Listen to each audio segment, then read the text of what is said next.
here in my backyard. It's a beautiful day out. It's late February or middle of February here in coastal Georgia.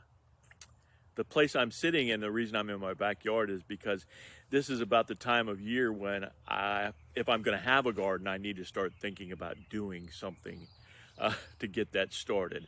The weeds are here. They would all need to be cleared out, and the soil would need to be prepared, and then the seed would need to be planted. If I don't do any of those things, I can't expect by the middle or the end of May to have any kind of a harvest. I need to get busy doing the right things at the right time. Other than that, if I just do nothing, or if I do the right things but at the wrong time of year, I'm really just fooling myself if I think I'm going to have a garden out here that's going to produce any fruit.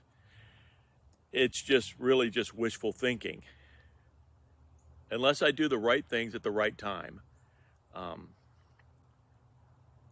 it's just wishful thinking to think that I would have any type of harvest from a garden in my backyard.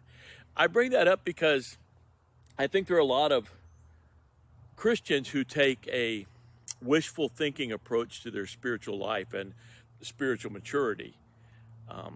They don't do the right things at the right time to have a spiritual harvest, to develop spiritual maturity and strength for trials. And so they wonder why that doesn't come. They have this idea, I would love to be spiritually mature. I would love to have a depth to my spiritual life, but they're not willing to do the right things at the right times in their lives. And so time goes by and they don't have a harvest of spiritual depth.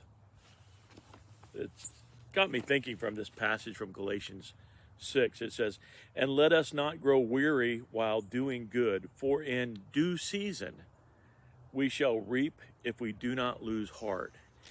In other words, spiritual growth is a lot like physical growth and planting a garden. I need to do those things now that will produce a harvest later, not immediately, but later. If I want to have spiritual depth and spiritual wisdom in my life, if I want to be able to withstand the storms of life and show maturity and a responsive faith in that, then I need to be planting the seeds of that now. And that's what we need to do. What are the seeds that bring about a spiritual harvest in our lives? Well, it's the spiritual disciplines. 1 Timothy talks about, it says, discipline yourself for the purpose of godliness. In other words, exercise yourself to make these results come.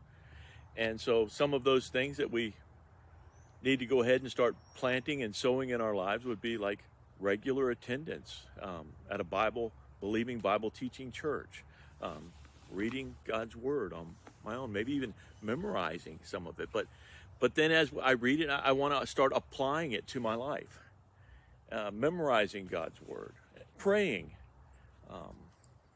learning how to battle sin and pursue holiness in my life. So anyway, just a couple thoughts about wishful thinking and how that's a foolish approach if you really want to see results in your spiritual life.